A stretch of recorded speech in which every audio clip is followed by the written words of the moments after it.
Muy buenas tardes. Bienvenidos al Ateneo de Santander. Muchas gracias por su presencia esta tarde aquí en el Salón de Actos y saludar también a las personas que están siguiendo esta presentación del libro Casa Rosales a través de la transmisión en directo por streaming. Bienvenidos a todos. Los santanderinos caminamos por la ciudad a veces mirando sin ver. El paisaje cotidiano nos impide, en ocasiones, reparar en lo que percibimos. Paseamos ante paisajes o edificios como extraños. Apenas reparamos en lo que está a la vista. Santander está repleta de rincones, inmuebles, monumentos y balcones que ocultan tanta belleza como historia, pero para muchos de nosotros son tan obvios que apenas si los apreciamos. Uno de esos lugares es la finca Mataleña, así en singular, sin ese, una isla desprendida de la gran finca de Mataleñas que fue expropiada a las hermanas Pérez y que, rodeada por un vial que permite circuncidarla, la Casa Rosales queda un tanto lejana, tapizada por la hiedra, con un aire melancólico y misterioso. Sobre esa vivienda, los santanderinos y quienes nos visitan apenas conocemos nada. Es una lástima, porque tiene una rica historia y la biografía de su primer propietario es el guión perfecto para una serie de televisión o para una gran novela. Para hablar de la Casa Rosales están hoy en el Ateneo Ignacio Rosales, muy buenas, nieto de José Rosales Gutiérrez de Bustillo, una persona enamorada de Santander y especialmente de esa casa y su finca, y hablará de la Casa Rosales desde sus vivencias personales. Y está con nosotros también para abordar en profundidad la historia del edificio desde el punto de vista histórico y arquitectónico, el arquitecto Antonio Bezanilla Cacicedo, director general de urbanismo de Santander y con un currículum profesional realmente brillante. Antonio Bezanilla ha sido arquitecto funcionario en Santander, después arquitecto municipal contratado en Rionansa, Ramales de la Victoria y Santoña, es experto en arquitectura, urbanismo y valoraciones y arquitecto municipal funcionario en Santoña, con plaza en propiedad. Actualmente es el director general de urbanismo del Ayuntamiento de Santander. Tiene una formación académica realmente espléndida, puesto que está especializado en edificación y urbanismo por la Escuela Técnica Superior de Arquitectura de Valladolid, con premio extraordinario de licenciatura en 1991. Y luego, por favor, los móviles, convendría hacer esto que voy a hacer yo ahora, que es silenciarlos. Muy bien, muchas gracias. Perdón, continúo. Como digo, tiene una gran formación y es un buen conocedor, obviamente, de la arquitectura y del trazado de la ciudad de Santander. Tiene una formación y una larga experiencia como tasador inmobiliario para sociedades tan conocidas como TINSA, Hipovenanza, Sibasa, Tasaciones Hipotecarias, Tasa Galicia, etc. Naturalmente, está colegiado en el Colegio de Arquitectos y hoy nos va a hablar de la historia de Casa Rosales, no solo de la historia personal de sus propietarios y habitantes, sino también de la parte arquitectónica, que tiene muchísimo interés y que, bueno, él nos lo dirá ahora, pero yo adelanto que, al menos en mi opinión, es una pena que esa casa esté ahí abandonada.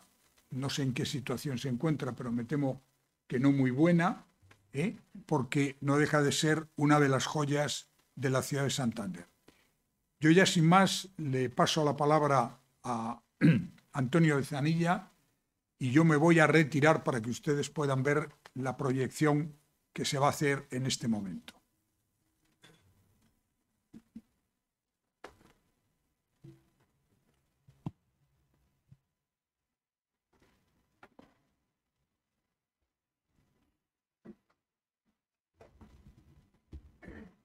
Bueno, buenas tardes, noches a todos. Muchas gracias al Ateneo por dejarnos utilizar este espacio tan adecuado para la presentación, yo creo que de este libro, en el que mi parte, digamos, porque va a ser un poco un juego de partes, corresponde a la figura principalmente del arquitecto que acometió el proyecto y la dirección de obra de la casa.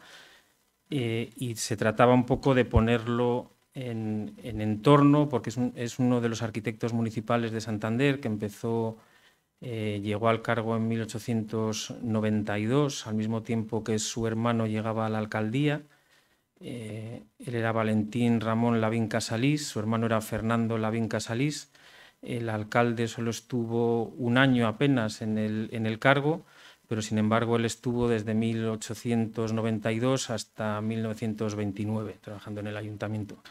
Se jubiló prácticamente a la edad en la que nos jubilamos ahora, yo creo que en torno a los 66 años, así tenía cuando dejó la plaza municipal. Organizar, después de esa introducción que se ha lanzado incluso a los medios, como una aventura prácticamente novelesca en esta relación que hablábamos entre Ignacio y yo mismo, que se decía eso, entre el arquitecto y el descendiente de José Rosales se escribe una historia personal casi novelesca, ensalzando la figura de Lavín Casalís, que es este señor que vemos aquí, autor de la Casa Rosales. Me supuso un poco una búsqueda un poco distinta a lo que inicialmente podía haber pensado respecto a cómo contar esta ubicación en un entorno del propio arquitecto, ¿no?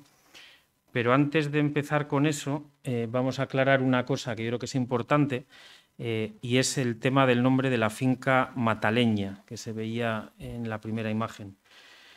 Hay un plano que se guarda en los archivos del Centro Geográfico del Ejército, que está datado más o menos hacia 1730, que es este, en el que, si se fijan, el norte estaría en la parte de abajo, o sea, la bahía está puesta allí y la costa, Cueto y Cabo Mayor, sería este extremo de la parte baja de la hoja.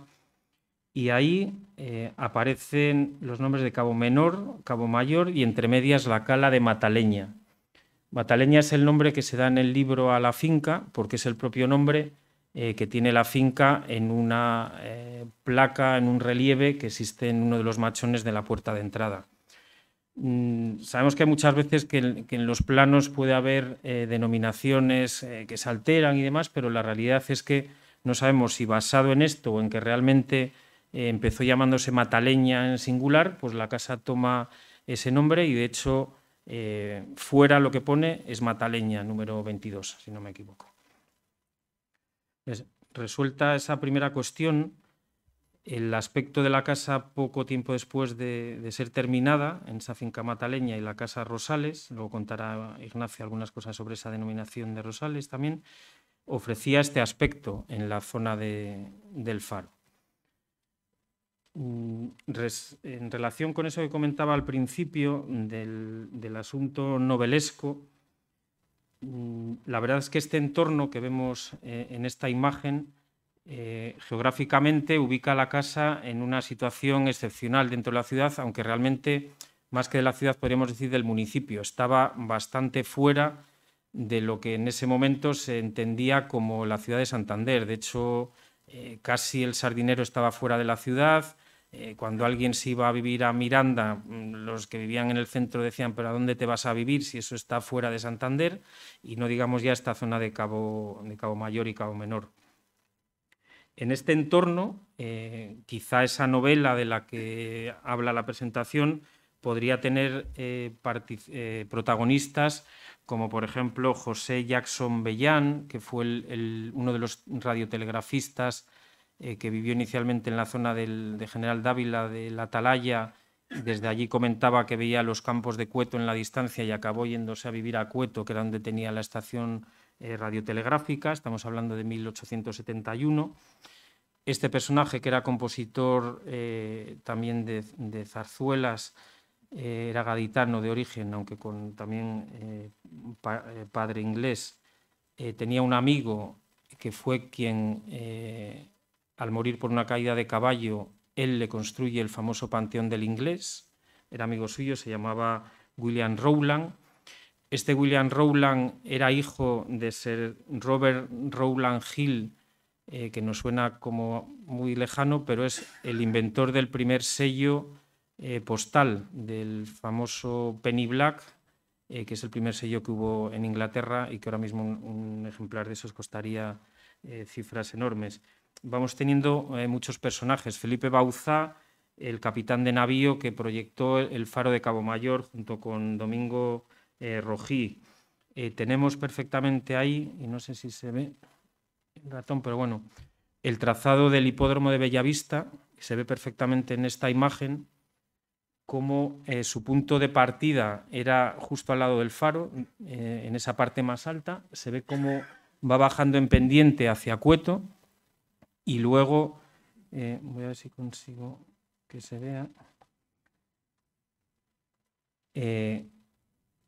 bajaría, el punto de la salida estaba aquí, el recorrido venía por aquí, llegaba hasta Cueto, en Cueto volvía por esta zona, hacía esta curva que conocemos todos y que es la que envuelve la parcela de la casa, y volvía por acá otra vez hacia Cueto, la línea de meta, donde estaban las tribunas, tanto la tribuna real como la tribuna de público, que estaba situada a la altura de la iglesia actual que en su momento proyectó Jaime Carceller, padre, el arquitecto municipal también en aquel momento. Todo esto se hizo, por supuesto, con la intervención de Alfonso... Ah, vale. Vale, se me quitan aquí. De acuerdo, si no voy a señalar mucho. Pero... Este hipódromo se trazó en 1917 con un proyecto de Javier González de Riancho, que lo supo implantar perfectamente sobre un territorio complicado, porque tenía esa pendiente que aquí se usa en descenso, mientras que hay otros hipódromos en los que esa pendiente se usa para subir, haciendo un poco más difícil todavía la llegada a la meta. Pero implantó en un entorno paisajístico y con muchísima delicadeza y precisión ese trazado, con intervención también de Jos Marquet, que fue el promotor de toda esta operación, que ya entonces era promotor también del hipódromo de las Artes y al que Alfonso XIII le llamó para que, digamos, que le diera ese capricho en Santander. Cerca de esta zona interviene Forestier, un famoso paisajista que había participado con el barón de Haussmann en París en el diseño de los parques de París. También interviene en la finca que conocemos ahora como de Las Pérez, Jaime Vintuisen, otro paisajista sevillano que hace un proyecto para el padre de las que conocemos como Las Pérez, Ángel Pérez Izaguirre, que su casa no se proyectó en la zona que conocemos ahora, sino que se proyectó en la zona donde está el campo de golf, casi en el extremo donde cierra el campo de golf en lo que es Cabo Menor. Bueno, tendríamos un montón de personajes para esa novela, pero como no vamos a escribir esa novela, al final me he decidido por buscando una excusa para una presentación un poco diferente, el juego del Cluedo, se la comentaba el otro día Ignacio, que supongo que muchos conozcan y algún otro a lo mejor no. Esas 3 hojas que están arriba es el planteamiento del juego. El juego consiste en descubrir, los participantes actúan como detectives y se van moviendo por un tablero que es el plano de una casa, y con una serie de tarjetas que se ven ahí, unas armas que se utilizan y unos personajes que son estos que están abajo, tú tienes que ir tirando el dado, moverte por el tablero y a medida que vas entrando a las estancias haces una pregunta a otro de los jugadores preguntándole, pues yo creo que el asesino fue tal, con este arma y en esta habitación. Él te da una pista, tú la apuntas y es una labor detectivesca. Como es la máxima novela que voy a poder contar de esto, pues al final he utilizado la planta de la casa para contar las obras de Lavín Casalís. Entonces me he hecho mi propio dibujo del tablero en el que se ven las distintas estancias. Empezando por el jardín, bueno, los que han estado en algunas conferencias mías ya saben que utilizo algunas cosas de estas. Unas veces son personajes de Disney y otras son cosas diferentes, pero siempre una especie de excusa que llame la atención para ir introduciendo los temas. En el caso de la casa, que esta sería su planta baja, vamos a ir moviéndonos por las distintas habitaciones para enlazar con obras que den un poco de entorno y muestren muchos de los proyectos que hizo Lavín Casalís. Algunos se construyeron, otros no, algunos son conocidos y otros no. La idea era trasladar la imagen de uno de los arquitectos municipales con los que Santander cambia de siglo y que tiene muchísimas obras que algunas veremos, iremos reconociendo y otras ya se verán que han ido desapareciendo. Empezando por el jardín y esa figura que asigno al jardín, que es en la versión inglesa Miss Scarlett, pero en español se llama Señorita Amapola, pues queda muy propio con el jardín y me vale para hacer referencia a esas actuaciones un poco externas a los edificios en las que trabajó Lavín Casalís. En 1897, 5 años después de entrar al ayuntamiento, ya traza este plano general de Santander, en el que en este caso concreto están dibujadas además las dos líneas de tranvía que había, la que iba por Reina Victoria y en azul y la que atravesaba el túnel de Tetuán recientemente abierto, que sería la roja.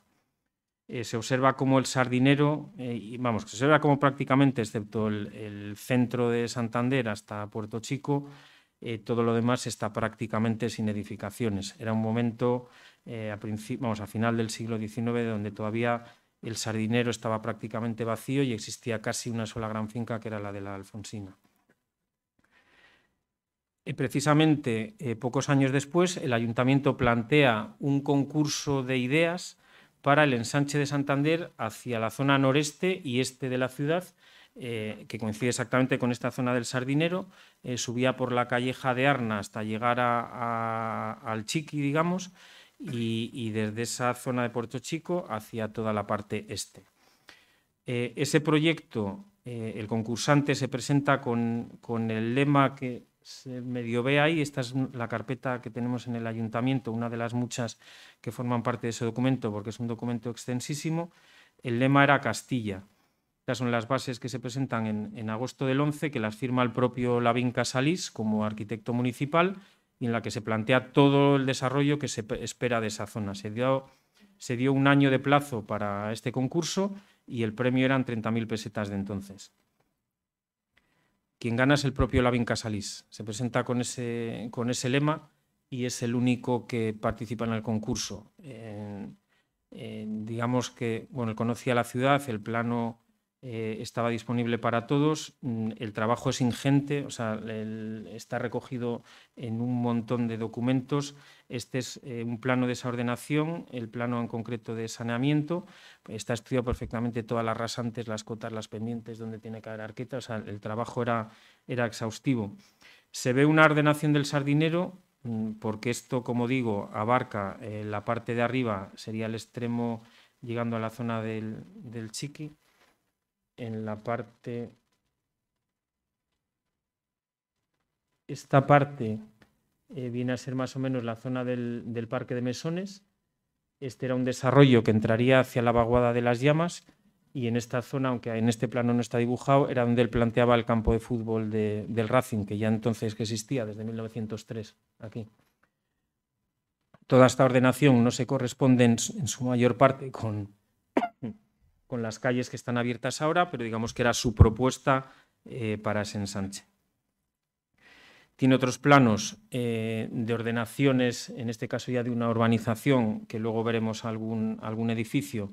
La verdad es que los planos que se hacían hace 100 años hay planos que son bellísimos en cuanto al simple diseño y como objeto. O sea, más allá de lo que digan, lo que ordenen y cómo son, hay algunos que llaman la atención por la belleza. A mí me parece que este es uno de ellos. Hace una propuesta para unos cuantos hoteles de familia en una finca de la Avenida de los Infantes, que luego no se construyen así, pero este plano me parecía que era muy bonito para enseñar.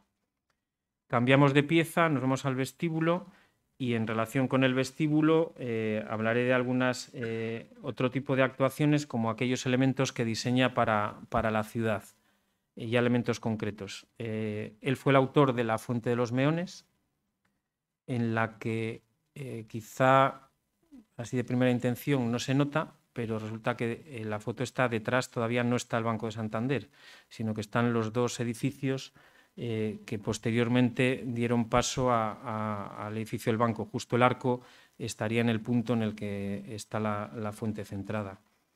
La farola de la derecha es una farola más o menos de la misma fecha que dibuja y proyecta para la plaza que entonces se llamaba de la Libertad, ahora es la Plaza de Pombo, y es un diseño de él, como lo fueron las de una exposición internacional industrial que hubo también en la zona de los Jardines de Pereda.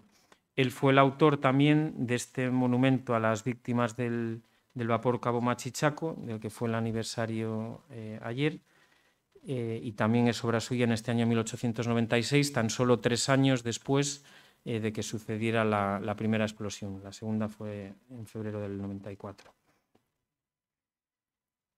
También es autor de este otro monumento que no llegó nunca a construirse, que es un monumento a Juan de la Cosa.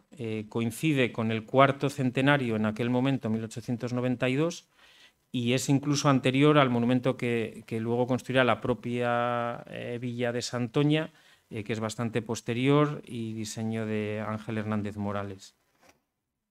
Este, como digo, no llegó a construirse, pero está perfectamente documentado en el ayuntamiento, incluso hasta con su precio. Siguiendo con el recorrido por la casa, y aprovechamos para ir conociéndola un poco, esa pieza que está ahí girada. Aquí la orientación de la casa la he dibujado como está en los planos originales, aunque tiene la singularidad de que tiene el norte en la parte baja. Digamos que parece como que la dibujaran hacia las vistas. Entonces ese salón está mirando hacia Cabo Menor, Mataleñas y a la bahía, como todo el resto de las habitaciones que van ahí. Y la entrada principal era por esta zona gris que he llamado anteriormente vestíbulo, a la que llegaba el coche en un recorrido circular alrededor de la casa, y la entrada principal era esa zona que se ve ahí en gris. Bueno, el salón vale un poco como excusa para los edificios de mayor empaque que hizo Lavín Casalís y que los hizo, aunque en el libro solo están presentados arquitectura de Santander, también tiene arquitectura fuera de Santander, tanto en la provincia como fuera de la provincia, y en este caso este edificio del Palacio de Partarrío en Llanes, también de principio final de siglo, principio de su etapa cuando era arquitecto municipal, y en el que se rodó la película del Orfanato, es una de sus obras más significativas, y tiene otra en Colombres, que es la actual sede del Museo del Indiano de Asturias, que también es obra de Lavín Casalís, muy parecido a la anterior. Es arquitectura que podríamos llamar en cualquier caso regionalista, no tan cercana a la de Cantabria y con muchos elementos más de la arquitectura asturiana, pero son edificios en cualquier caso con muchísimo empaque. Es también autor del Hotel del Balneario de Solares, siempre en ese momento de cambio de siglo, en 1902, que esta es una imagen de esa época en fechas próximas a su inauguración, y esta es la imagen actual en la que prácticamente no detectamos demasiados cambios. Voy a hacer la prueba porque siempre hay alguno. Si se fijan en la cubierta, en el proyecto original está muy poco utilizada, probablemente era solo un trastero desván, y ya en la obra posterior, en la rehabilitación, bueno, pues se adaptó para tener más habitaciones. La actuación es bastante respetuosa en cualquier caso, pero bueno, algún cambio ha habido. Y también en Solares fue el autor de unos años después, 5 años después, del Casino de Solares, que luego fue discoteca. De hecho, esa eso azul que se ve debajo es una entrada a la discoteca. Y ahora mismo la pena de esto es que este edificio es un supermercado, es un Lupa. Con esta fachada que sigue siendo muy parecida, pero es un Lupa. Esa foto he preferido no traerla. No por nada, no contra Lupa, sino porque vamos a mantener un poco la esencia de lo que era la arquitectura anterior. Aquí se está moviendo ya tanto en el hotel del balneario como en este edificio con una arquitectura estilo Art Deco, un poco distinta a los edificios anteriores. Esto en Viena se llama Secesión, en otros países se llama estilo Liberty, Art Nouveau, aquí modernismo, pero juega con ese otro lenguaje porque realmente experimentó con muchísimas formalizaciones estilísticas a lo largo de toda su carrera. Esta imagen sería cercana también, y aprovecho para enseñar más cosas, a este proyecto de su hijo, Lavín del Noval, para la iglesia de los Redentoristas en el Alto de Miranda. Luego su imagen definitiva no es esta, pero se vea cómo aquí tenía ese mismo juego en el lenguaje modernista que ya su padre había empezado a experimentar. Otro de los edificios muy significativos de él es esta Quinta de los Pinares, en el Sardinero. Este edificio está, excepto esos remates picudos, digamos, sobre las torres, el edificio está tal cual. Lo construyó y proyectó para un armador, Francisco García. Sí tenía esos remates inicialmente, pero bueno, aquí se ve ya la entrada a lo que es la Quinta de los Pinares, en el Sardinero, y una imagen de cuando el tranvía llegaba desde Reina Victoria, con el casino ya a la derecha ya construido y la avenida de Joaquín Costa ahí abierto. Ahí yo no detecto todavía el tranvía que llevaba por ahí, pero digamos que ese es el camino por el que llegaba el tranvía que venía de Pombo a través del túnel de Tetuán. Se ve el edificio recién terminado.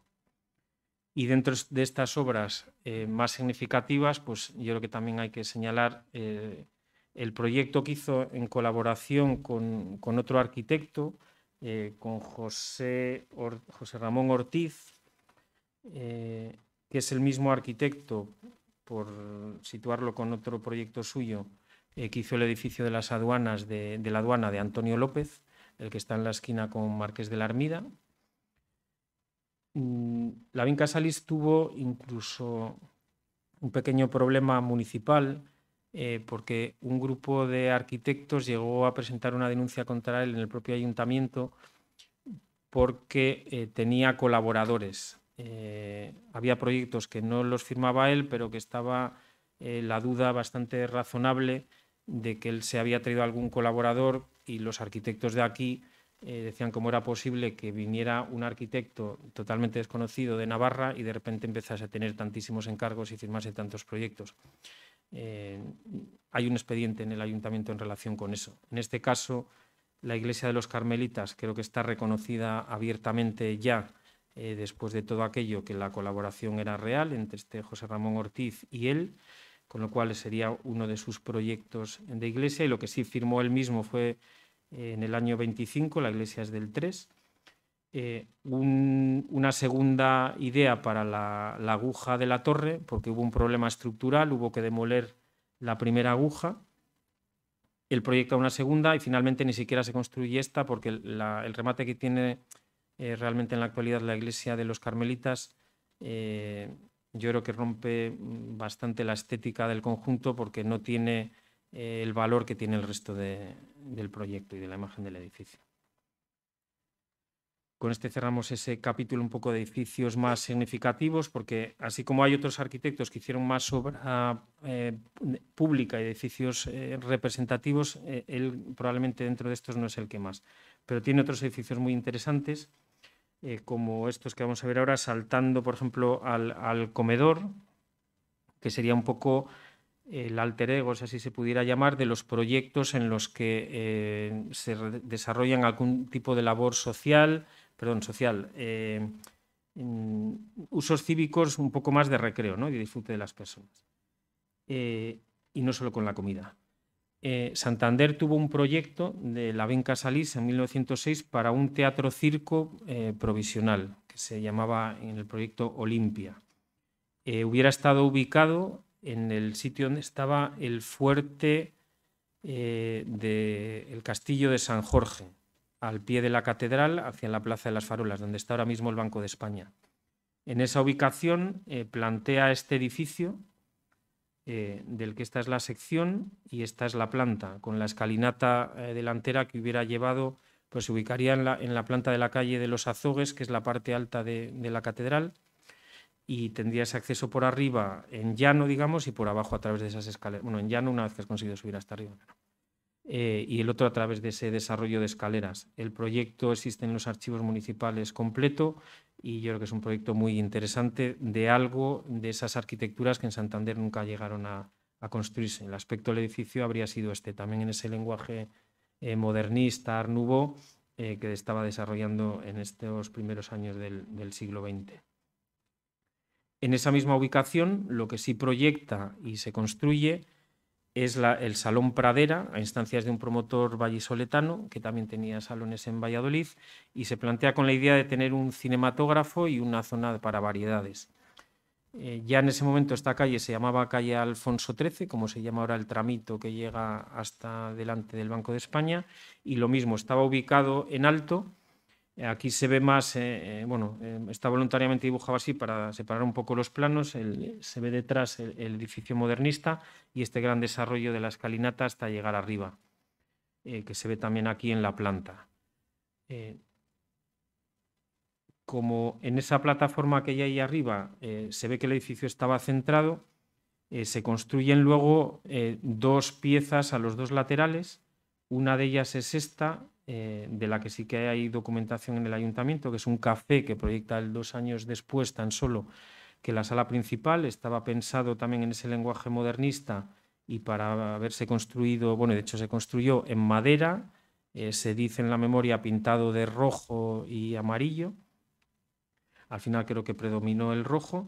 Y era una pieza también alargada. En el plano de la derecha se ve el salón principal junto con este, y esta planta pues era para el ambigú de lo que era el cinematógrafo de al lado. Las imágenes de la época serían estas, en las que se ve el edificio principal y el de madera ahí a la izquierda. Se ve que a la derecha había otro, pero en el archivo municipal no he conseguido encontrar documentación, y cómo estaba de elevado respecto a la propia plaza. Hay que recordar que hasta el incendio de Santander toda esa zona estaba mucho más elevada y llegaba hasta la cuesta del Hospital con esa altura. O sea, la calle Isabel II se excava en la ciudad en ese momento para conseguir esa conexión a cota entre la zona del ayuntamiento, que era la zona del interior, y la zona del ensanche que se había hecho sobre los terrenos de la bahía. Bueno, pues resulta que con esta elevación que había, la Vinca Salís, con gran visión ya en 1912, plantea las primeras rampas mecánicas de la ciudad. Y plantea esto que él en su proyecto lo llama al modo francés, tapis roulant, pero se proyecta entre la calle Alfonso XIII y la calle de los Azogues. Yo creo que esto no llegó a construirse, pero se proyectó esa cinta para subir hasta allí. Otra foto de época en la que ya se ve cómo hay una construcción que se ha superpuesto a ese salón de imagen modernista, con esta otra estructura más industrial, más de hierro, y que supone probablemente la imagen más conocida de ese Salón Pradera en la actualidad, más que la anterior. Esa farola que se ve ahí también fue diseño de la Vinca Salís, para esa plaza de las farolas que ahora llamamos así. Otro de los edificios, y este ya mezcla un poco el recreo con lo gastronómico, en este caso con la bebida, él amplía también en su momento en la calle San Fernando la primera fábrica de cervezas de la Cruz Blanca, que es una marca de Santander, aunque había fábricas en otras ciudades de España, como se ve ahí, León, Vigo, Cádiz, Valladolid, pero la marca era santanderina. El primer edificio se construye en 1876 y él hace una ampliación en 1902. Respecto a esta imagen, la parte de la izquierda de la entrada es el edificio original y la parte de la derecha es el que la amplía, según este plano. Aquí estaría solamente la parte de la derecha. con esta imagen, y ahí se ve la marca en la que claramente pone Cruz Blanca, Sociedad Anónima Cervezas de Santander. De esto llegó a ser director Prieto Lavín, que le conocemos porque da nombre a unos chales que también construiría Lavín Casalís en su momento. Este era el edificio original de la fábrica y este me vale un poco para enlazar. Aquí hay una firma en este plano que pone Leonardo Corcho, de los talleres Corcho que hay en Peñacastillo, en Eduardo García del Río, y que en un momento lo voy a utilizar porque era un ingeniero industrial que firmaba en este caso la documentación de este proyecto, que eran unos, en origen, bueno, ahí se ve cerveza incluso escrito con B, fueron unos productores italianos los que lo iniciaron el negocio. Están ahí Matosi, Franconi y compañía. Bueno, saltando al despacho, lógicamente tenemos que hablar de edificios de uso educativo y entraríamos con el edificio, digamos, más conocido de él, que ya no existe, pero bueno, fue lo que se llamaron las Escuelas del Oeste, que son las que estaban en la plaza de Numancia, al fondo del edificio de bomberos voluntarios, que también es uno de los que es conocido, que también es de Lavín Casalís, todos más o menos en este entorno de fechas, recién entrado en el ayuntamiento. Pero con el paso del tiempo hay otros edificios que él también construyó, en este caso con otro de esos arquitectos con los que él tenía relación y que había una firma, vamos a decir, indistinta, que era Miguel Doncel, que fue autor firmante, digamos, del edificio del Hotel Roma en la Avenida de los Hoteles del Sardinero, que también no hay duda de que es de Lavín Casalís. Bueno, pues ese mismo arquitecto, Miguel Doncel, que firmaba el Roma, firma también este otro chalet, hotel de familia, proyectado precisamente para ese Leonardo Corcho que veíamos en el plano de la fábrica de cervezas, que era el nieto del fundador de la empresa de Peñacastillo. Este chalet estaba en el número 54 de Méndez Pelayo, el 56 y el 58 son dos chalets pareados con unos picos un poco más apuntados que este, que pertenecían a otros dos hermanos de Corcho, o sea, esa parcela estaban ahí viviendo todos ellos. Si no me equivoco, los otros creo que también son de Lavín Casalís, pero a mí me interesaba especialmente este, porque este resulta que en 1963, este chalet que está con este estilo que está ya muy separado del tema del modernismo, como hemos utilizado muchos lenguajes, resulta que en 1963 se publica en el boletín de 19 de febrero la autorización del Ministerio, de la Dirección General de Enseñanza Primaria, que permite a Cesárea Lambás Gutiérrez abrir aquí un colegio que se llamó Escuela Bilingüe. En este colegio, que estaba un poco más arriba de la Sagrada Familia y del Deogracias, este chalet de Lavín Casalís fue ese colegio en el que todos los alumnos llamaban a la directora Madame en su más correcto francés. Era sin más una vivienda unifamiliar que luego tuvo un amplio jardín detrás, y para mí es una anécdota muy personal porque yo fui a este colegio, o sea, un poco al estilo ese, yo hice la EGB, que la hice, estuve en este colegio hasta que cerró, desde parvulitos, que dábamos las clases en la planta más baja, en el semisótano que se abría al patio, y hasta que cerró, que yo ese año acabé quinto de EGB, ya pasé a hacer sexto hice sexto, perdón, y pasé ya séptimo al Cosca. Entonces yo podría decir, como que yo fui a EGB, yo estudié en un colegio de Lavín Casalís. Digamos que es una anécdota un poco... Se demolió en el 60 y pico y ahora está sustituido ya por otros edificios. Siguiendo con el recorrido por la casa, y aquí habría una anécdota incluso con el propio juego, el personaje inicial que se propuso como personaje verde, si se fijan, todos los personajes tienen un color distinto, que es lo que les identifica en el juego, y su nombre se corresponde siempre además con su color. O sea, el gris era Mr. Grey, la primera era Miss Scarlet, hemos ido pasando la señora del salón, que era color azul, era Peacock, como el color de algunas de las plumas de los pavos, y en el verde inicialmente era un sacerdote, el reverendo Green. pareció mal en la primera edición y rápidamente lo cambiaron con simplemente Mr. Green. Eso de que el sacerdote pudiera llegar a ser, aunque fuera por sorteo, el asesino del juego, parece que no gustó mucho.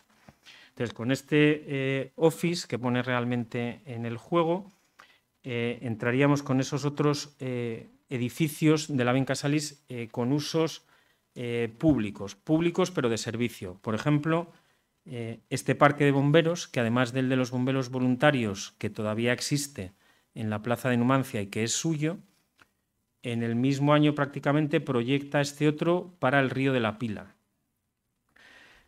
El Río de la Pila, a pesar de que ahora tiene una arquitectura que podríamos denominar sin ningún problema como bastante anodina, por usar un término normalito, en su momento coincidieron tres edificios bastante más singulares y públicos que lo que hay ahora. Era este parque de bomberos de la Vinca Salís, que tenía esta imagen aquí, por ejemplo, cuando ya se ve el colegio Cosca detrás, con esas alturas, se ve por encima del propio remate del parque de bomberos la aguja de los jesuitas también detrás, que es un proyecto en el que también interviene la Vinca Salís en los jesuitas. Pero bueno, la imagen del parque de bomberos más reciente antes de su demolición fue esta. En origen, en una foto más de su época era esta. Pero es que, claro, el parque de bomberos llegó a convivir con el Teatro Pereda al otro lado, que tenía imágenes como esta, que se demolió hacia el año 66, si no recuerdo. Bueno, no recuerdo, yo esto lo he tenido que documentar. Tenía solo un año entonces. Y en este lateral de la derecha, en el que aquí se ve que no hay ningún edificio, en el año 25 se construye un edificio de Telefónica, un edificio que viene a inaugurar el propio rey Alfonso XIII, y hay fotos de esa visita. Entonces, había tres edificios institucionales públicos en esta plaza que le daban una imagen y un empaque bastante más llamativo que lo que hay ahora. Más edificios públicos para usos de este tipo estaría este locutorio de correos y telégrafos que proyecta también a principio de siglo para la Alameda de Cacho, cuando todavía no existía ni la Alameda de Cacho como la conocemos ahora, ni la iglesia de San Roque al fondo. Este edificio, que sería este, y en esta foto en la que se está construyendo el casino, ya está el Hotel Sardinero, pero se está construyendo el casino. Aquí. Él mismo, unos años después, ese era de 1910, el primero que se ve en esa foto, y luego, unos años después, lo amplía con el mismo uso. Este lo utilizaba la Sociedad de Amigos del Sardinero. Ya desde ese momento era una sociedad que existía para el fomento del sardinero, un poco a raíz de todo el tema del veraneo real. Y esta pieza, el propio Lavín Casalís, unos años después, la amplía, se ve perfectamente ahí en el plano de arriba una zona más pequeña con tinta negra y luego el otro con tinta roja. Como digo, los planos la mayor parte de las veces son exquisitos. Se nota también en este dibujo un poco más pequeño los dos colores. De esa ampliación hay también alguna fotografía como estas, privadas, que al final procede del CEDIS, como algunas de las otras que he puesto, y aquí se ve también, bueno, el Hotel París, cuando el Hotel Oyuela estaba mucho más atrás en la parcela, no como ahora, y el edificio aquí ya es con su ampliación. Yo creo que es 1925 o muy pocos años después. La iglesia de San Roque es del año 39, creo recordar, con lo cual todavía no estaba construida y por eso no se ve al fondo. Y se ve que la Alameda de Cacho era simplemente una arboleda y no tenía esa estructura de los jardines que tanto la iglesia como los jardines son obra de otro arquitecto municipal, Ramiro Saiz Martínez, pero esos años más tarde. Llegamos a la cocina. Bueno, aquí se ve un personaje más, Mrs. White, la cocinera. De Lavín Casalís es este edificio que en este emplazamiento ya no es conocido, es el Centro Cultural Doctor Madrazo, pero en su primera ubicación real, que era en la calle Casimiro Saiz, pero bastante más abajo y en el lado contrario. Era una lonja de pescado, una almotacenía. enfrente justo donde va a estar el MUPAC, donde estaba el gobierno regional. Proyecta también un asilo nocturno del que apenas existe esta documentación en Santander, por lo menos en el archivo municipal. De hecho, esta imagen corresponde a una revista de arquitectura del Colegio de Arquitectos. Y lo que sí sucede con este edificio, que tiene esta planta, digamos, como una L estirada con esa pieza central, es que la pata larga de la L se recorta y sí se construye, y ahora mismo es el centro... a ver si me va siempre el nombre. El Consejo Escolar de Cantabria, fue antiguo colegio Simón Cabarga, está detrás de la Plaza de Toros y detrás del asilo, en la calle Montevideo. Pero el edificio se construyó recortando esa pata y para este uso distinto, al lado del asilo de la Caridad. Es el proyecto tal cual. Y llegamos ya a la zona de dormitorios, en donde hablaremos un poco más de la casa. Hizo un montón de edificios por toda la ciudad de vivienda.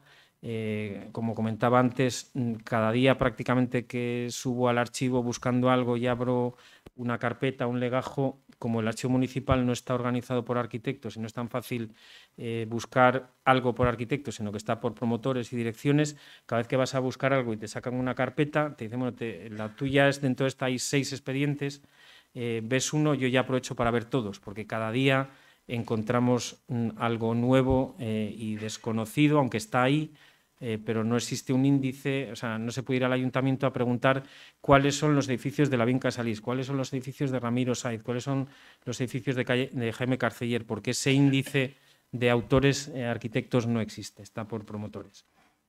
Bueno, esto sería un edificio que desapareció muy cerca de la iglesia de los Carmelitas. Este es otra vivienda, o sea, un edificio de vivienda con 2 viviendas desarrolladas cada una en duples, lo llamaríamos ahora, en 2 plantas, en la zona de Canalejas. Este es un edificio que sí existe, que es de Lavín Casalís, también confirma de otro de sus arquitectos de apoyo, que está detrás del Colegio de los Salesianos, donde cuando tú bajas por la Atalaya y coges, giras para bajar por Vista Alegre, es un edificio marrón que está allí, que recuerda muchísimo, si no lo tienes en la cabeza y te dicen que este es el Hotel Roma, podría casi encajar. Es del mismo promotor y es del mismo arquitecto. Este, sin embargo, es un edificio de viviendas, como se ve aquí en las plantas. Esta sería la fachada que se ve cuando bajas en coche y la otra que he puesto y la foto es de la fachada delantera, sur, digamos. Hay otro edificio que en Santander no se conoce que existiera, que es un cuartel de la Guardia Civil, en la calle San Simón. Cogía la esquina que está calle Laredo, calle del Sol y San Simón. Toda esa vuelta ahí proyecta y se construye un cuartel de la Guardia Civil y edificio de viviendas. Caballerizas, el patio, la parte de la izquierda es la calle del Sol y la derecha la calle Laredo, que están en desnivel. Y todas las dependencias de la Guardia Civil de ese cuartel. En el centro oficinas, a la derecha la calle Laredo siempre son viviendas y el otro son dependencias del cuartel. Está perfectamente documentado con sus fachadas y todavía en esta zona de aquí, esta parte es reconocible porque tiene incluso las impostas, las molduras que dividen las plantas y recercan los huecos e incluso las mismas barandillas que en el proyecto. Se ve en la foto de la izquierda que otra parte del edificio ya ha tenido otro recubrimiento, pero el edificio está ahí debajo. Este es el plano de antes de esos chales de Prieto Lavín construidos en la Avenida de los Infantes, otros perfectamente documentados en el ayuntamiento. Es autor también del Barrio del Rey, el Barrio Obrero del Rey, en General Dávila, del cual tan solo hay esta imagen, porque en el ayuntamiento no están los planos en el archivo, y es una imagen de la prensa local de cuando vino el rey Alfonso XIII a poner la primera piedra en 1925 y volvería después en 1928 a la inauguración del barrio.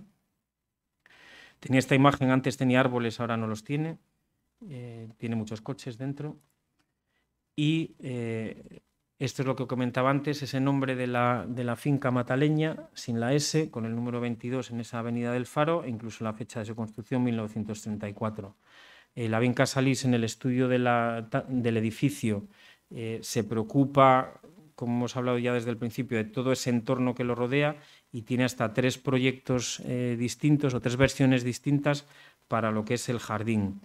En esta primera tiene incluso una capilla que marca en este extremo. Aquí el recorrido con el coche sería muy pegado a la vivienda para llegar aquí atrás, que es donde estaría la entrada principal. Aquí estaría la cochera y luego vuelta a salir. Este es un recorrido, en el libro se cita la Casa Saboya de Le Corbusier como otro edificio que se está construyendo en Europa, en los alrededores de París en este mismo momento. Lógicamente la arquitectura es muy distinta porque Le Corbusier tiene otra obra muy diferente, pero por ejemplo el acercamiento a la casa, más allá que en Le Corbusier se dice que la curva que define la planta baja de la casa está amoldada al giro del coche que él tenía y que ha estado recientemente en Bilbao, en la exposición que ha habido en el Museo Guggenheim, estaba ese coche, pues ese radio de giro se dice que es el que le valió él para diseñar el giro de la casa. Aquí, como la casa no es curva, pues el giro es el que escogió el arquitecto para girar y para entrar a la finca. Hay un segundo proyecto en el que ya no está la capilla y libera muchísimo más el jardín, de forma que la entrada se produce siempre por el oeste y genera un fondo de saco para dar la vuelta, tampoco es la que se construye, y la que finalmente se ejecuta y que es más o menos la que queda ahora entre el estado en el que está la parcela, es esta, en la que también el recorrido es por aquí y se da la vuelta y estaría la cochera y la salida. Como vemos, tenía ese interés por el detalle, incluso no solo en la casa, sino en el jardín. Y los demás son los planos de distribución de la vivienda. La vivienda ahora mismo, lo comentábamos antes, es propiedad del Ayuntamiento de Santander después de un proceso de adquisición en el que acabó habiendo una expropiación. Realmente la propiedad se ha tenido muy poco antes de todo el problema de la pandemia. Hacia el año, yo no estaba en el ayuntamiento en ese momento, y más o menos hacia el 18-19 ha sido cuando se acabó de pagar la expropiación, yo creo. Con lo cual lo que urge ahora mismo, ya conociendo como yo por lo menos he conocido recientemente en una visita al edificio cómo estaba, y como todos somos más o menos conscientes de cómo se ve desde fuera, yo creo que hay que empezar ya a tomarse en serio la rehabilitación, con una clave importante, que es que tampoco puedes empezar una rehabilitación sin saber el uso que quieres darlo dentro, y esa sería la clave en la que esperamos que en no un plazo no demasiado largo podamos encontrar ese uso para abordar esa reparación antes de que... Todavía no se ha caído ninguna cubierta, sí que están con muchísima vegetación, como se ve en las fotos, pero no se ha llegado a hundir del todo ninguna cubierta, aunque están soportando bastante peso. Esta sería la planta baja, en la que luego, vamos, no solo de la planta, sino de las experiencias de la casa, que son las que contará Ignacio. Como comentaba, los planos del arquitecto están orientados, como buen santanderino, hacia las vistas, en esta ciudad en donde las vistas marcan el precio de la vivienda y marcan tantas cosas. Es curioso que el norte está abajo y el sur está arriba.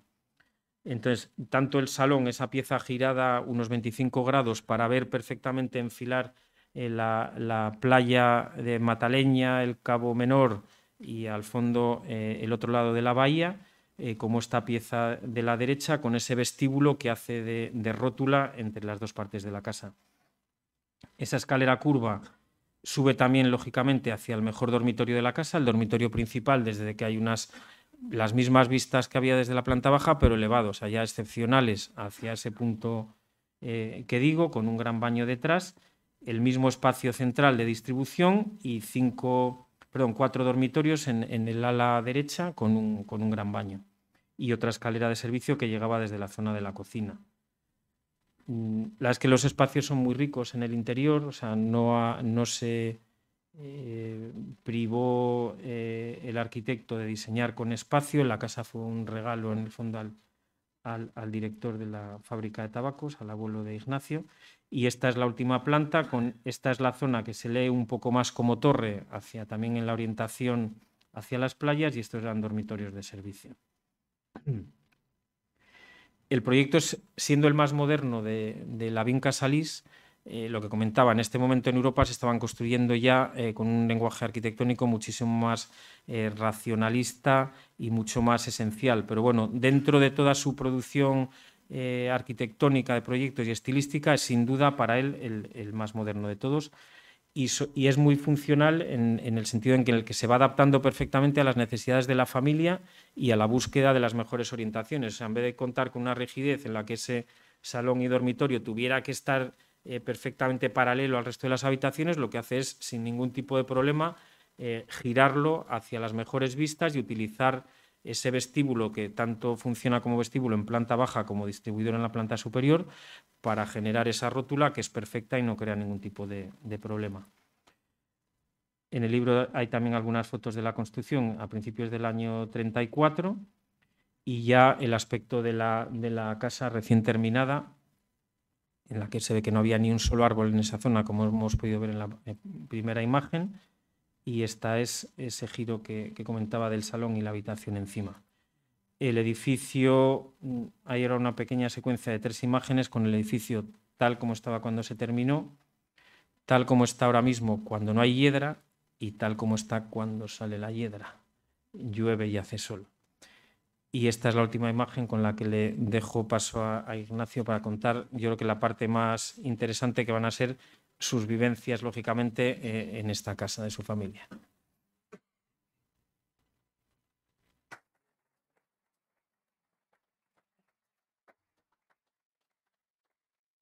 Pues muchas gracias, Antonio.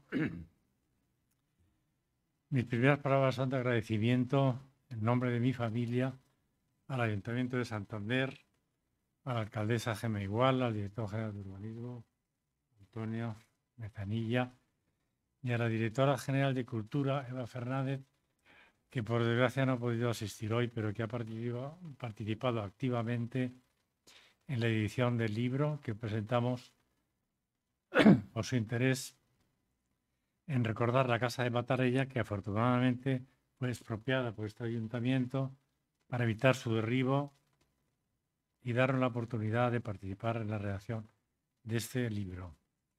Igualmente agradecemos a Manuel Ángel, la cesión de esta magnífica sala del Ateneo de Santander para su presentación. Voy a leer este pequeño resumen para evitar irme por las ramas, en estos momentos, por la enredadera de la casa, que es terrible y que pretendo que sea breve. La casa, cuyo nombre reproduce el de la Cala de Matarella, como hemos visto en el plano del siglo XVIII, la disfrutamos durante 20 años. A la muerte del abuelo tuvimos que venderla a las hermanas Pérez, conocidas propietarias de Cabo Menor, que la conservaron en perfecta situación hasta su muerte. No hablaré de la vida del abuelo, que la podéis encontrar en el libro, aunque el libro parece ser que no está disponible, pero que el ayuntamiento lo tiene y que me imagino que os entregará. Pero hablaré de 2 temas importantes que considero reflejo de lo que la personalidad de mi abuelo. Primero, cuando se quedó huérfano de padre y de madre con un intervalo de 68 días a sus 15 años y viviendo en Madrid, decidió trasladarse a Filipinas con sus 2 hermanos menores, donde su padre, el coronel del ejército español, tenía buenos amigos y una casa intramuros. A los 18 días de atracar en Manila, el barco le contrató la española Compañía General de Tabaco de Filipinas, importantísima en su época, donde trabajó durante 60 años de su vida, llegando a ser director general. El segundo rasgo fundamental de mi abuelo fue que, al casarse con la hija del consejero de la compañía, Antonio Fernández de Castro, conocida familia naviera oriendo de comillas, decidió retirarse con su mujer enferma y su hija viuda en Santander. Nuestra abuela, Carmen Fernández de Castro, Molet Fernández de Castro, no tenía buena salud. Por lo tanto, el abuelo decidió construir una casa en un lugar retirado de Cantabria, que no era comillas, lejos de actividades sociales, donde pudiera disfrutar tranquilamente sus últimos años. La elección de Cueto no pudo ser más acertada. Tiene un emplazamiento espectacular, con vistas maravillosas, como nos acaba de recordar Antonio, rodeada del abandonado hipódromo, cuya foto incluimos, y que nosotros disfrutamos arrendando al ayuntamiento de un huerto fantástico donde los tomates eran la ilusión de la familia. Con los suministros básicos cercanos del pueblo de Cueto, donde nos conocían como la casa del filipino, aislada del mundanal ruido que le proporcionaría el descanso familiar deseado. La elección de los arquitectos también fue una oportuna decisión. Padre e hijo Lavín, de reconocido prestigio, como acabo Antonio de indicarnos, dibujaron los planos e hicieron el seguimiento de la obra. La decoración y elección del mobiliario se la encomendó a su yerno, tío nuestro, José María Vidal-Quadras Vilavecchia, importante y prestigioso pintor catalán, autor de los cuadros que figuran en el libro, dándole un cheque en blanco sin limitación presupuestaria para que invirtiera en los mejores anticuarios de Barcelona y Santander según su mejor criterio, por todos reconocido. Hemos incluido en el libro las fotografías del interior de la casa. Construyó una pequeña solana en el jardín, hoy comida por la maleza, donde disfrutaba de la lectura y del sol. Una zona donde jugar al cricket para entretener el verano, especialmente a los nietos. Estaba de moda entonces. Y la casa tiene un torreón donde hacíamos los deberes estivales antes de bajar a la playa y después de mirar el cielo. En la pinada de la parte trasera del terreno se merendaba debajo de los árboles cuando la lluvia lo permitía. Desgraciadamente, la abuela no pudo disfrutar de la casa que fue construida para ella. Murió 2 días antes de estallar la Guerra Civil Española. Mis recuerdos inmejorables e imborrables los conservo con mucho cariño por haberlos disfrutado con los guardeses de la familia y de la casa, Antonio y Antonia la Güera, los Antonios.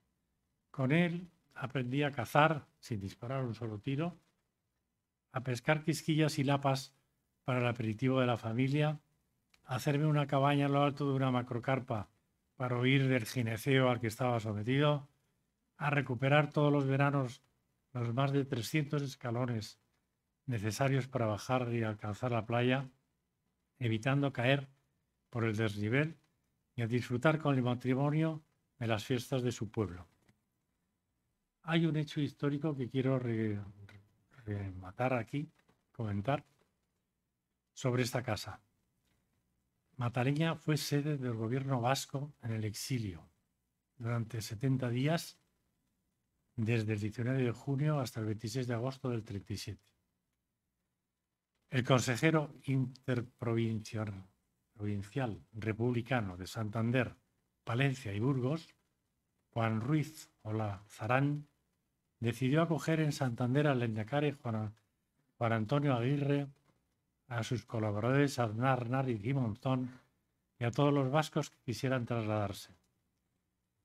Al gobierno lo instaló en nuestra casa, incautada, de Mataleña, y al resto de los vascos donde pudieran. Dada la cercanía de la batería situada en Cabo Menor, mandaron construir un refugio, hoy día perdido bajo la naturaleza del jardín. Los trabajos y los problemas de escasez de viviendas, alojamientos, alimentos dificultosos, dificultad de entenderse en vascuence y todas las dificultades de las dos comunidades hicieron incómoda la acogida de los exiliados vascos en Santander. Las distintas costumbres y la suciedad de las calles originada por la falta de alojamiento debidamente establecido se hicieron patentes. Finalmente, la Brigada de Navarra del coronel Alonso Vega y el general italiano Ettore Bastico entraron en Santander.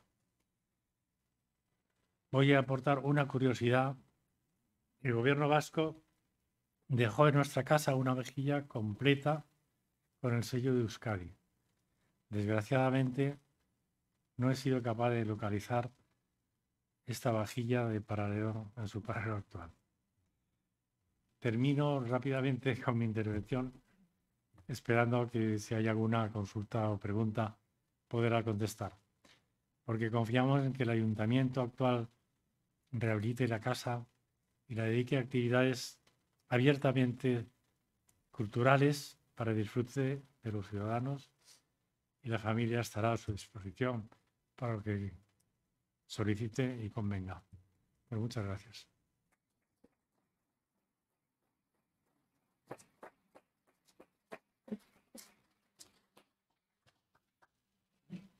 Como hay tiempo, si queréis hacer preguntas, Antonio y yo estaremos dispuestos a lo que queráis.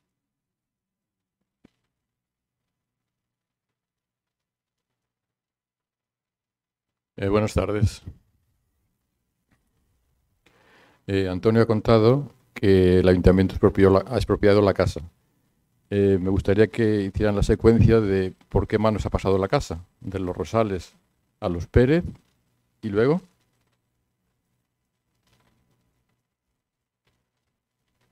No me sé la historia entera porque, ya te digo, este es un dato que tengo únicamente desde que estoy aquí en el ayuntamiento. Sé que ha habido un propietario intermedio entre las Pérez y la propiedad municipal, que no sé bien su nombre, y que no estoy seguro de que haya llegado a utilizarla demasiado. El ayuntamiento en toda esta zona de Cabo Menor y Cabo Mayor, que están clasificados en el plan general como un sistema general de espacios libres de la ciudad, lo que ha ido intentando es, lógicamente, hacerse con la propiedad de todos estos suelos, y en un momento determinado hay ese propietario que yo creo que se inicia con una petición del mismo para que el ayuntamiento se haga con la casa, y entiendo que debió iniciarse, por lo que he podido preguntar, hacia el año 2010 esa cuestión. Hubo algún tema en relación con el precio, por lo que hubo que acudir al Jurado Provincial de Expropiación, y finalmente, yo creo que hacia lo que he comentado antes, no sé si 18 o 19, pero ha sido el momento en el que se remató todo eso y el ayuntamiento pagó finalmente todo lo que correspondía por la finca. De hecho, la parcela, un momento a ver si la puedo, no sé cómo corre esto. Me voy a ir al plano del principio. En esta imagen en la que se ve la parcela de la casa, que es esta parte, o sea, más o menos la mitad del espacio entre la carretera por la que se sube y se llega al faro y la curva del hipódromo, esta mitad de arriba todavía no es municipal. O sea, es uno de los espacios que en esta zona de Cabo Mayor y Cabo Menor todavía no es propiedad del ayuntamiento. Prácticamente lo demás, casi todo es. Queda una pequeña finca en otro sitio, pero vamos, la más significativa de las que faltan es esta. Que sepamos, el ayuntamiento no ha dado a conocer a qué puede dedicar esta propiedad. Pero no, ahora mismo no hay una decisión tomada respecto a eso. Ahora mismo y hasta el día 9 de noviembre, la semana que viene, tenemos un concurso de ideas en marcha desde el ayuntamiento, en el que lo que se pide es la ordenación tanto de la finca de Cabo Menor como de la finca de Cabo Mayor hasta el faro, y cogiendo todo el trazado completo del hipódromo. Yo creo que el hipódromo de Santander fue una de las pocas ciudades en España que ha tenido trazado de hipódromo, que yo sepa creo que son 4. Santander fue una de ellas, estuvo en activo solamente 4 años, desde 1917, no sé si es en julio o en agosto, hasta septiembre del 21, pero tenemos la suerte de que la traza de ese hipódromo está prácticamente intacta sobre el territorio. Hay una pequeña zona que es la curva en la parte de Cueto, donde venía desde el faro y giraba de de dirección oeste para volver a dirección este. Ahí está, lo que es la curva está comida por unas pistas deportivas vinculadas al colegio Julio Blanco, no sé cómo, no me acuerdo ahora cómo se llama, no al público, sino al otro de Cueto. Y es lo único que estaría ocupado y que no es probable que se pueda desocupar ahora mismo dentro de este proyecto, aunque a lo mejor surge alguna idea para simplemente trasladar esas pistas, no lo sé. Y sería el único punto en el que habría que tocar un poco el trazado. Lo demás, ya esté ocupado por un campo de prácticas de golf o por un aparcamiento en la zona, bueno, pues en esta zona de aquí. Aquí está ocupado por un aparcamiento asfaltado, porque aquí está ese bar que se llamaba El Barco, no sé cómo se llama ahora, si se sigue llamando El Barco. Bueno, pues esta es la única zona que estaría ocupada por vehículos. Lo demás, el trazado se puede seguir viendo y la idea es recuperar ese trazado para el tránsito peatonal, en bicis, para corredores, pero incluso poder desalojar el campo de golf de prácticas, no el principal de los hoyos, sino el de prácticas de esa zona, para que ese trazado poder retomarlo prácticamente entero. Ya digo que no sé si la curva en Cueto habrá que acortarla un poco o qué, pero recuperar, poner árboles, o sea, hacer de ese espacio que yo creo que es importante para la ciudad, un espacio que la ciudad recupere, porque realmente es muy desconocido. Y se desarrolló, como tú lo conoces bien, además, en relación con toda la presencia del rey en la ciudad, el Hotel Real, el Palacio de la Magdalena, el tenis, que no tuvo nada que ver con el rey, pero que también es de esos mismos años, el casino, o sea, todo eso tiene lugar en el mismo momento histórico, y el hipódromo yo creo que es un rasgo de identidad de Santander que habría que recuperar como tal. ¿Y la Casa Rosales cómo está ahora por dentro? ¿Mantiene los elementos decorativos y arquitectónicos o en qué estado está? Está absolutamente destrozada. Yo contestando un poco a la pregunta, por lo que he oído, de las Pérez heredaron unos sobrinos. Los sobrinos se lo vendieron a una constructora que quería tirarlo abajo. Entonces, cuando interviene el ayuntamiento y la expropia, no tenía terrenos para intercambiar, tuvo al final que pagar. La casa, estoy recopilando información, parece que incluso ha sido objeto de botellón. La gente se ha metido dentro. Las fotografías que hicimos un día que fuimos a visitarla con Antonio son desoladoras. Los techos están caídos, las paredes, pero todavía se conserva algo del entelado, vestigios, ¿no? Y algún mueble que existe todavía. Pero todo está roto, destrozado y caído. Pero el espacio todavía existe. Sí, sí, sí. El empaque de la casa está, o sea, ese todavía lo percibes. Yo no sé si es la propia hiedra la que está aguantando la casa o la casa aguanta la hiedra. En algún punto probablemente esté sujetando la hiedra, sí.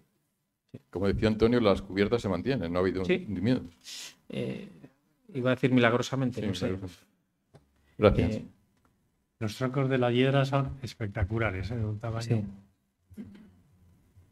Sí, es cierto lo que dice Ignacio, que tú entras a la casa y percibes que era una gran casa. Las vistas desde las ventanas. Mi felicitación por la información, una maravilla. Yo tengo, ya le he buscado el destino, un centro de estudios cántabro-americano y filipinos. Sí. A ver, estamos en esa fase o intentando iniciar esa fase en la que pueda haber lo que se llama tormenta de ideas, ¿no?, sobre qué utilidad puede tener la casa. Hay una cuestión que yo creo que es importante y algunos lo plantean como imprescindible, y es que la casa se automantenga económicamente. Eso no es fácil, porque, bueno, yo que me he tenido que dibujar para este monigote, bueno, para mi motivación de los cambios de escenario, he dibujado sobre el plano original en AutoCAD este plano, y más o menos tiene unos, no llega a 300, pero unos casi 280 metros cuadrados por planta. Entonces es un edificio grande, serían 2 plantas más esa zona de la torre, pues estará en torno a los 650 metros, una cosa así. rehabilitar eso fácilmente te vas a más de 1.000 euros por metro cuadrado de rehabilitación. O sea, estamos hablando de una inversión que si no llega al 1.000.000 de euros, pues estará por ahí, ¿no? El coste de rehabilitación de este edificio. O más, o sea, quiero decir, esto es una cifra muy aproximada. Saber qué uso puede tener esto para que consiga mantenerlo sin mucha inversión municipal es difícil. Parece que la planta baja, por la disposición, podría estar dedicada perfectamente a un tema de hostelería, en el sentido de que una cafetería, un salón de té, o sea, tiene varias estancias. El salón claramente se adapta muy bien a una sala de cafetería, ¿no? O de restaurante. El color mostaza, que corresponde al comedor, sería, además ese tiene unos detalles interiores que todavía se ven perfectamente, unas pilastras sobre las fachadas a ambos lados de un espejo. Tendría muy buen aire de salón de té o zona de cafetería. Lo morado, que es el despacho, que era donde recibía tu abuelo, podría ser otra sala también, un comedor privado, alguna cosa así. Quiero decir, el uso en planta baja parece claro. La cuestión es qué pasa arriba, o sea, porque el dormitorio principal podría ser perfectamente una sala de reuniones para un pequeño, no sé, alguien que quiera una empresa que quiera tener una reunión de hasta 10 personas. Ahí pones una mesa grande y puedes tener reuniones, que luego comas abajo, te suban la comida o estés ahí un día entero. O sea, habría usos. Se ha planteado también, por ejemplo, la posibilidad de una casa de artistas, que no es muy habitual en España, pero sí que parece que en otros países existe, de forma que tú tienes unas cuantas habitaciones en las que se pueden alojar artistas, ya sean escritores, pintores, escultores, que están una semana o un tiempo predeterminado inspirándose o trabajando, y vinculado a eso, pues a lo mejor en la Casa de los Guardeses, de las que yo no he puesto ninguna imagen, pero siendo de la Vinca Salís es una casa mucho más accesoria y con menos interés, quizá ahí pudiera pues llegar a hacerse una pieza a modo de pequeño auditorio, una sala como estas de unas 60 personas o así, en la que ese artista o quien sea pueda allí dar una conferencia o presentar algún tipo de trabajo o lo que sea. Es el momento ese de saber a dónde ir con la rehabilitación, porque no es lo mismo rehabilitar para que la planta de arriba sean 3 espacios grandes que si necesitas que esté distribuido en espacios más pequeños. Entonces, aunque sí convendría ir limpiando de hiedras y demás, también pasa lo que acaba de decir Ignacio, que a lo mejor quitar la hiedra supone que en un plazo corto de tiempo, como venga una tormenta, una de las cubiertas se te viene abajo. Entonces, bueno, lo ideal cuando empiezas una actuación de estas, además, y máximo en una administración pública como es el ayuntamiento, es que sabes para qué lo vas a utilizar o no vas a poder mover muchos recursos para hacer grandes cosas. Pero sí estamos en ese momento, sí.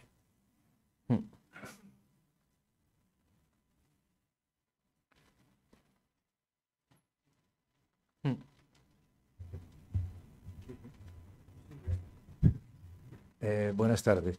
A mí me interesaría saber qué tan documentado está el asunto de la utilización por la gente del PNV en esos meses que permanecieron en la casa, porque aunque es un periodo muy corto, tiene cierta relevancia porque coincide pues con los asuntos estos de la negociación con los italianos, para si se evacuaban a través de Santoña, etcétera. ¿Cómo está eso de documentado? ¿Existe algún...?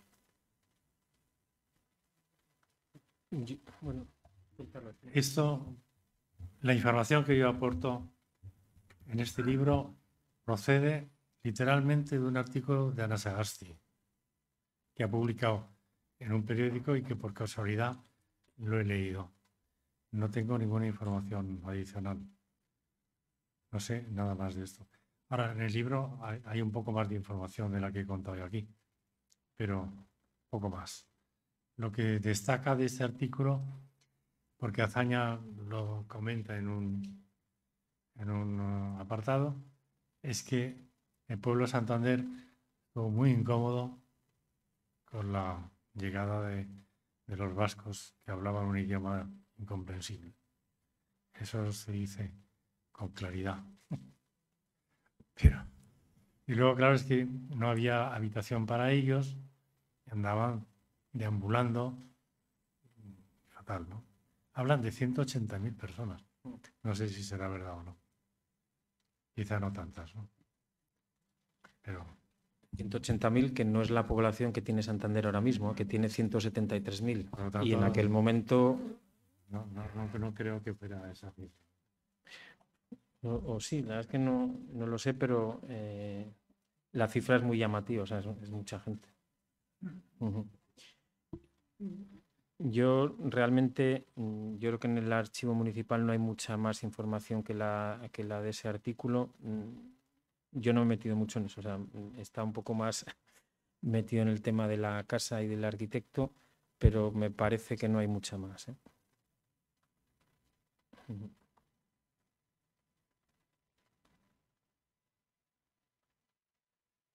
No hay muchas. Si no hay más preguntas, así hay una al fondo. Perdón, hola, buenas tardes. ¿Los planos de la casa de la Avenida Los Infantes se pueden conseguir? Sí, o sea, todo lo que he proyectado de planos está en el archivo municipal. Eso. En el Archivo Municipal de Sí, sí. Santander. Ujú. Vale. La verdad es que el archivo es una fuente de documentación. Bueno, hay mucha gente, aquí hay gente que lo utiliza, Aníbal lo sabe. Bueno, ingente. Lo que digo de que es difícil, o sea, la labor de, ¿cómo lo llaman ellos?, de documentación y de descripción es complicada. Ahora mismo tienes la herencia de lo que se ha venido haciendo durante mucho tiempo. Es habitual en los archivos. Yo, bueno, como comentaba antes Manuel Ángel, mi puesto es de arquitecto municipal en Santoña y conozco cómo funciona el archivo de allí. Y allí pasa igual que aquí, o sea, no hay referencias de los arquitectos. Si quieres encontrar un proyecto de un arquitecto, tienes que ir buscando, porque el dato clave suele ser el promotor. Empiezan a incorporarse a los archivos el dato que siempre está más o menos en las carátulas y en los principios de la dirección, pero nunca ni siquiera la dirección fue un dato principal. O sea, yo en su momento, y es anécdota casi, cuando estuvimos revisando todo el archivo municipal para cuando se redactó el plan especial del Sardinero, costó muchísimas horas de trabajo localizar todos los edificios de un entorno que es bastante ajustado, no es grande dentro de la ciudad, pero es que tenías prácticamente que llegó un momento en los que nos dedicamos a ver del año 23 al año el que sea, sacamos todas las carpetas, o sea, y empezamos a abrir todos los legajos, porque si no sabías el nombre del promotor, pues no sabías dónde buscar. Entonces encontramos muchísimas cosas, algunas que en ese momento nos interesaban y probablemente pasásemos por encima otras que tuvieran muchísimo interés, como algunas obras de Lavín Casalís. Yo el colegio de la escuela bilingüe que he enseñado lo he encontrado hace 15 días buscando otra cosa. Yo no sabía que era de él. Y dice, bueno, pues te lo encuentras y lo traes. Esta mañana hemos encontrado otra vivienda diseñada por su hijo, por Lavín del Noval, que es el chalet original de la Escuela de los Molinucos, de los jesuitas, ahí en la subida al Faro. Ese chalet todavía está allí, o sea, los Molinucos ahora mismo se compone de 3 edificios de abajo hacia arriba. El chalet es el que está más arriba, está totalmente camuflado, desgraciado, con malas actuaciones sobre él, pero buscando, resulta que es un chalet del año 1928 que proyecta Lavín del Noval. Entonces, cada día que subes al archivo encuentras algo, si no son varias cosas, muy interesantes. Bueno, pues es una suerte que puedas tener todavía la capacidad de sorprenderte en este tipo de cosas, ¿no? Y está muy bien, ¿no? Yo la verdad es que todos los días subo el archivo. Sí. Mucho la atención porque este proyecto de Lavín Casalís yo creo que es de los últimos, porque a mi modo de ver ya se ven las pistas esenciales del movimiento moderno. En realidad, si quitas los elementos historiográficos y quitas las cubiertas, pues se ven ciertos rasgos de secesión, pero ya es un proyecto eminentemente que responde al movimiento moderno. Entonces yo no sé si ahí ya intervino mucho el hijo, Lavín del Noval, y ya venían nuevas y frescas ideas, pero yo creo que en ese sentido es muy relevante el conservarle y darle el aspecto que comentamos. Sí, en ese principio aquí en Santander la arquitectura moderna, digamos, la representan pues probablemente edificios que todos conocemos de los que se han mantenido, ¿no? Estaría el Club Marítimo, el edificio Siboney, por ejemplo, por dos muy característicos del racionalismo náutico. Este edificio que comento de los Molinucos es tal cual el Club Marítimo. O sea, el proyecto original te dicen que es el Club Marítimo y te lo podías creer. Hay otro edificio, bueno, antes le comentaba a Aníbal que yo estoy empezando, me planteaba hacer la tesis doctoral sobre Ramiro Sáenz Martínez, y Ramiro tiene una casa que curiosamente era para un pariente mío de la familia, que se llama la Casa Bezanilla, que vuelve a ser como el Club Marítimo y como este edificio de Lavín del Noval. O sea, ese origen es arquitectura náutica. Es cierto que si a este le quitas las cubiertas inclinadas y limpias un poco, te encuentras un edificio muy moderno. O sea, para él era muy moderno. Hemos visto el de cualquiera de los otros con todos esos adornos, el de la escuela bilingüe, por ejemplo, que es otro tipo de, incluso de su propio dibujo, ¿no? Aquí cambia mucho. Yo no sé si influye mucho su hijo o no, a lo mejor sí. Pero claro, él ese estilo Art Deco en 1902 y 6 ya lo estaba dibujando también. Entonces, yo creo probablemente el hijo lo desarrolla más. Este edificio que digo de los Molinucos es del hijo y es totalmente náutico, pero sí es verdad, y en el libro se comenta, que es el proyecto más moderno, sin duda, de Lavín Casalís. Probablemente es el último también, pero sí, es cierto, tiene esa reminiscencia. Lo que pasa es que, claro, comparamos con otros edificios, lo que comentaba, la Casa Saboya, que no sé si tengo la imagen por ahí, pero estamos hablando ya de los pilotis de Le Corbusier, de ventanas rasgadas en longitud, de cubiertas planas, que eso todavía aquí no lo estamos leyendo. No está el piloti, sigue siendo muros de carga y una estructura distinta, pero ya empieza a tener esos rasgos que en el resto de edificios no se leen. Eran todos muchos más simétricos y más ortodoxos. Este empieza a tener esa ruptura, o sea, ese giro del salón con el dormitorio, es que ya es radical, o sea, eso en un proyecto de arquitectura.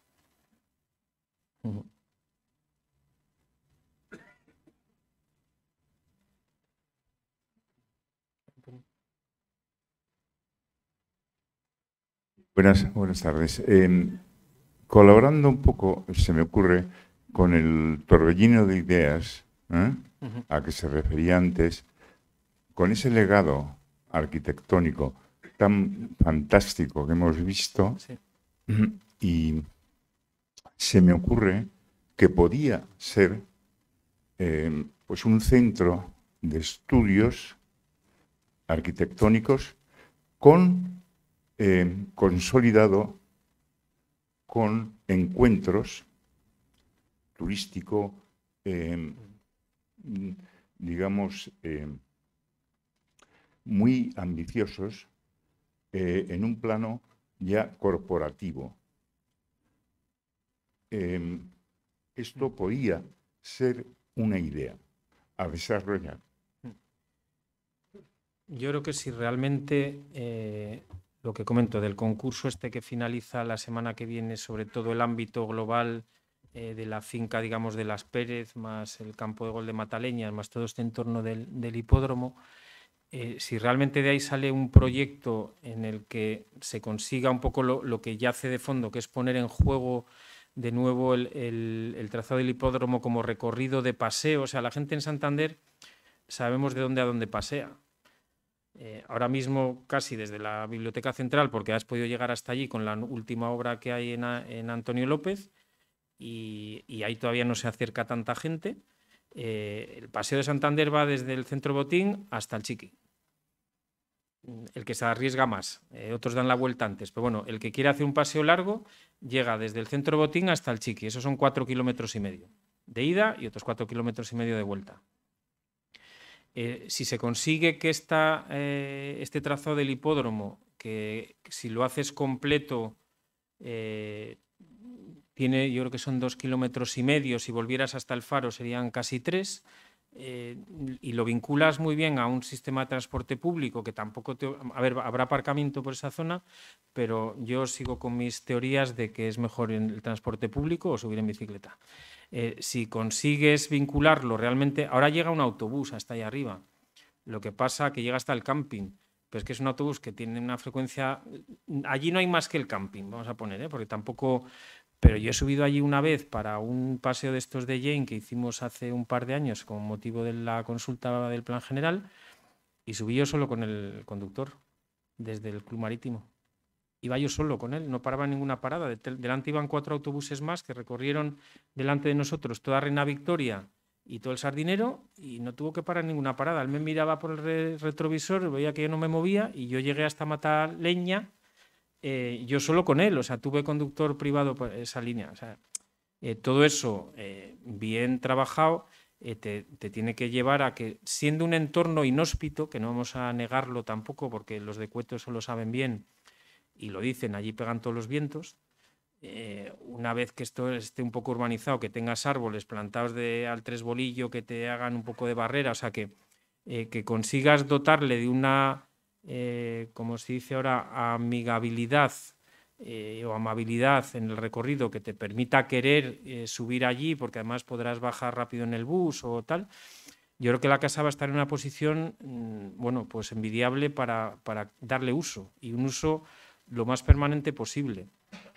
Yo creo que hay que pensar en la casa y que la parte de los guardeses sea algo más que la casa no puede ofrecer, como ese posible espacio para que pueda haber una conferencia de alguien que está allí, una presentación de algo, o sea, ese espacio que además incluso el propio ayuntamiento no tiene. El ayuntamiento usa el Palacio de Exposiciones en el Sardinero, que es una sala muy grande, pero no tiene espacios como este, por ejemplo, el centro de la ciudad seguiría sin tenerlo si lo tienes allí, pero quiero decir, no dispone de un espacio propio fácil para hacer ese tipo de actos. Entonces, bueno, recogeremos todas las ideas, o sea, y se tratará de poder llegar a la mejor, o por lo menos la que se piense que puede dotarle de un uso más continuado, que en el fondo es lo que hace falta. Eso es. No, si yo le hice conductor, bueno, vale. Yo lo que digo es que poder disfrutar de ella toda la población, sí. Podemos ir allí pues a descansar, tomar un café. Yo creo que es para que disfrutemos todos del paseo y de la finca. Sí. Me parece a mí que yo lo tengo claro. ¿Vale? Muchas gracias. El libro, a ver. El libro, el ayuntamiento, ahora mismo la edición que se han hecho son 300 ejemplares por parte del ayuntamiento. El libro tiene este formato en el que delante se ve esa imagen que he puesto primero con la casa cubierta por la hiedra, y por detrás está la otra con menos hiedra. Dentro, bueno, pues se desarrolla un poco con textos todo esto que hemos ido contando, tanto Ignacio como yo. El ayuntamiento nos ha planteado si lo va a vender o lo va a regalar, o qué va a hacer con ello todavía. Podemos venderlo si queremos, no es la idea inicial.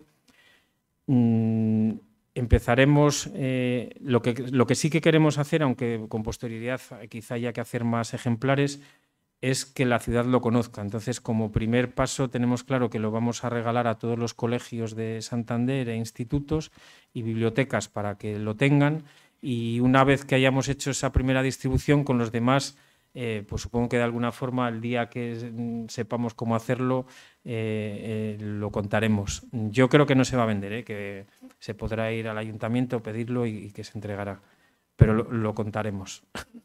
Ya te digo, hoy ha sido un poco esa indefinición todavía de no saber cómo gestionar el entregarlo y decir, bueno, aquí no puedo venir con 20 porque me voy a quedar corto, no puedo venir con los 300 porque tampoco sé tal.